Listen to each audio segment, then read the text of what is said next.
जय श्री कृष्णा दोस्तों, स्वागत है। दोस्तों, इस साल की जो होली है वो बेहद ही खास और बेहद ही सुंदर है।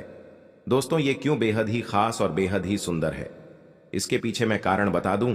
क्योंकि दोस्तों, 24 मार्च को होली का दहन और 25 मार्च को रंग उत्सव मनाएंगे और इस साल बहुत बड़ा चंद्र ग्रहण है।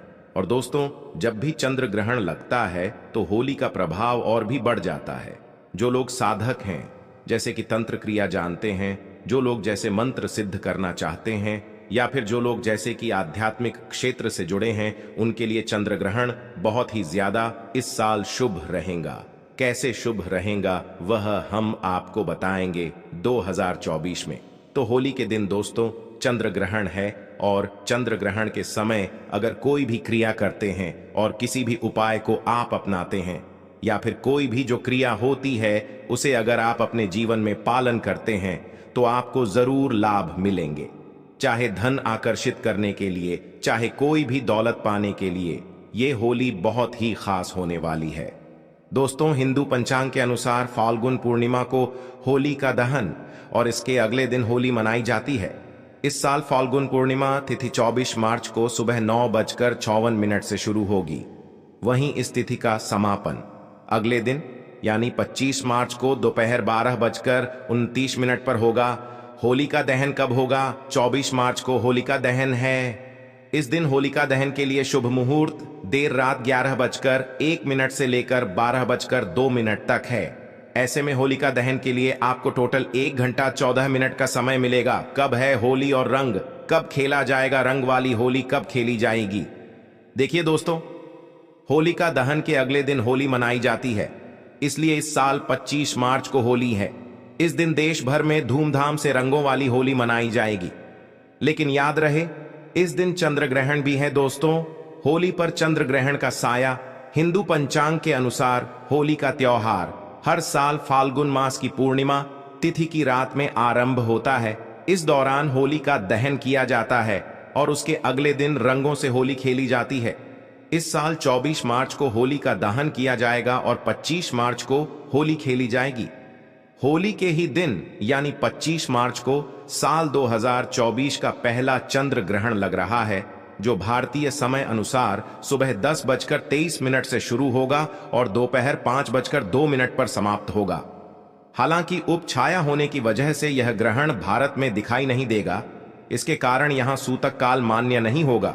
अब जब सूतक काल मान्य नहीं होगा तो आप लोग दिल खोलकर होली मनाएं। आप कोई भी कार्य कर सकते हैं। भारत में इस चंद्र ग्रहण का कोई भी फर्क नहीं पड़ेगा। होली जमकर मनाएं। प्रभु श्री राम जी नाम लेकर होली खेले। आपके ऊपर कभी ग्रहण नहीं लगेगा। प्रभु श्री राम के नाम से ही ग्रहण शुभ परिणाम देने लगता है, शुभ फल देने लगता है। होली पर आपका बाल बांका भी नहीं होगा। एक बात नोट कर लीजिए, दूर दूर तक इस चंद्र ग्रहण का भारत पर कोई असर नहीं होगा। यह ग्रहण बाहर विदेशों में लग रहा है, वह भी रात के समय, क्योंकि बाहर विदेशों में उस समय रात होगी, इसीलिए भारत में इसका कोई भी असर नहीं है। जब सूतक काल नहीं लग रहा है तो होली जमकर खेले दोस्तों। होलिका की अग्नि में ये 5 चीजें भूलकर भी कभी मत डालना। इससे उल्टा आप पर गरीबी आ सकती है, घर में कंगाली आ सकती है। होली के दिन ऐसी पूजा कभी ना करें दोस्तों। हिंदू परंपरा में होली का त्योहार बुराई पर अच्छाई की जीत का प्रतीक माना गया है। होली का महापर्व खुशियों और रंगों से भी जुड़ा होता है। होली की रात को दैवीय शक्तियों की रात माना जाता है। इस दिन आसुरी शक्तियों का नाश होता है और दैवीय शक्तियों का उद्गम होता है। इससे दरिद्रता का नाश करने का, जीवन में चल रही परेशानियों को मिटाने का, दुख दर्द तकलीफ और सभी कष्टों से छुटकारा पाने का सबसे अच्छा दिन माना जाता है। शास्त्रों में नक्षत्र विद्या में होली की रात को सिद्धि की रात कहा गया है। इस दिन नकारात्मक और सकारात्मक ऊर्जाएं दोनों ही बहुत ज्यादा सक्रिय रहती हैं। इसीलिए लोग सदियों से इस दिन सिद्धियां हासिल करने के उपाय करते आए हैं। होली की रात में जो साधना की जाती है वह बहुत ही कारगर और फलदायी सिद्ध होती है, जो कि 100% सिद्ध हो ही जाती है। इस दिन आप किसी भी देवता की साधना को सिद्ध कर सकते हैं। आज के इस वीडियो में हम आपको बताएंगे होली पर किए जाने वाले कुछ ऐसे प्रभावशाली उपाय जिनसे आप आने वाले नए हिंदू वर्ष में खुशियां ही खुशियां पाओगे। आप अपने दुख दर्द तथा कष्टों को मिटा सकेंगे। लेकिन क्या आप जानते हैं, होली पर यह 5 चीजें कभी नहीं चढ़ानी चाहिए। इससे उल्टा आप बर्बाद हो सकते हैं। जानने के लिए वीडियो को अंत तक जरूर देखें दोस्तों।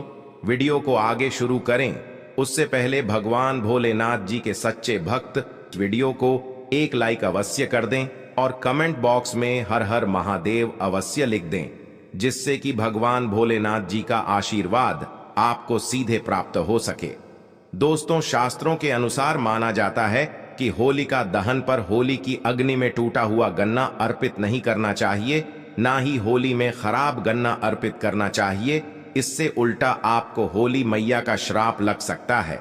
टूटा हुआ गन्ना पूजा पाठ में इस्तेमाल नहीं किया जाता है। इससे होली माता जाते जाते आपको श्राप दे सकती है। आपके घर में गरीबी का वास हो सकता है। शास्त्रों में माना जाता है कि जब होली का दहन होता है तब होली की अग्नि में पवित्र चीजों को ही डालना चाहिए। जब आप अग्नि में गन्ना डालें तब गन्ने के ऊपर हरे भरे पत्ते जरूर होने चाहिए, क्योंकि पूजा पाठ में अधूरी चीजें इस्तेमाल नहीं की जाती। अधूरी चीजें इस्तेमाल करने से अधूरा ही फल प्राप्त होगा। इसीलिए गन्ना साबुत होना चाहिए, टूटा हुआ बिल्कुल भी ना हो। हमेशा याद रखें, होलिका दहन से ठीक पहले गन्ना घर में अवश्य लाकर रख लें और गन्नों की संख्या 2 या 5 या फिर 7 होनी चाहिए, यानी विषम संख्या में ही गन्ने हो। दोस्तों, होली की पवित्र अग्नि में पानी वाला नारियल नहीं चढ़ाना चाहिए। इससे आप पाप के भागीदार बन सकते हैं। हमेशा सूखा नारियल होली की अग्नि में अर्पित करना चाहिए। पानी वाला नारियल अग्नि के अंदर भूलकर भी ना डालें। सूखे नारियल को अग्नि में डालने से पहले इस पर पूरे परिवार का हाथ अवश्य लगा लें। इससे होली माता जाते जाते आपको धन से माला माल बनाएंगी, आपकी गरीबी को साथ ले जाएंगी। पानी वाला नारियल आप पूजा के दौरान फोड़ सकते हैं, लेकिन अग्नि में कभी मत डालना। सूखा नारियल अग्नि में डालने से होली माता आपकी सभी परेशानी को अपने साथ लें जाती है और अग्निदेव भी प्रसन्न हो जाते हैं। अगर आपके मन में बुरे ख्याल आते हैं, अज्ञात भय आपको सताते रहते हैं, तो होलिका दहन की पूजा के दौरान एक सूखा नारियल काले तिल और सरसों को लेकर अपने सिर पर 7 बार घुमा लें और इसे अग्नि में डाल दें। आपकी चिंता होलिका मैया हर लेंगी। दोस्तों, माना जाता है कि होलिका माता को घर में बनाए भोग अति प्रिय हैं। आपने अपने घर में जो भी बनाया है माता को अवश्य अर्पित करें, लेकिन याद रहे, गुजियां चढ़ाते समय देख ले कि गुजियां की संख्या 3 नहीं होनी चाहिए। या तो 2 चढ़ा दें या फिर 5, 7 या फिर 11 या 21 चढ़ा सकते हैं, लेकिन गुजियाओं की संख्या 3 नहीं होनी चाहिए। ध्यान रहे कि एक गुजिया भी नहीं चढ़ाना चाहिए। होलिका दहन में आप बर्फी का भोग लगा सकते हैं और जल अवश्य अर्पित करें।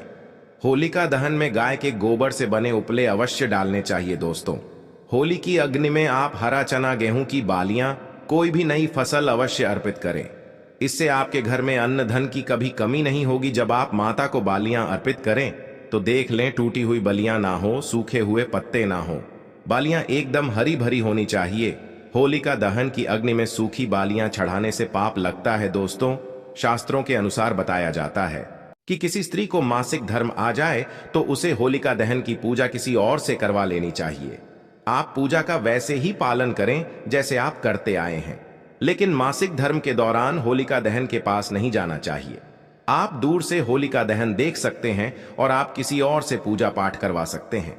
इससे भी आपको फल की प्राप्ति अवश्य होगी। दोस्तों, होलिका की अग्नि में चावल के बने पापड़ और कच्चे चावल अवश्य अर्पित करने चाहिए। होलिका दहन में चावल अर्पित करने से धन की प्राप्ति होती है। इससे आपके घर की गरीबी नष्ट हो जाएगी। कचरी, पापड़ आदि होलिका दहन में अवश्य अर्पित करना चाहिए। इसे होलिका दहन से पहले झूठा नहीं करना चाहिए। जो आपने कचरी, पापड़ आदि बनाए हैं उन्हें होलिका की अग्नि में अवश्य अर्पित करना चाहिए। इससे आपके घर में धन की कभी कमी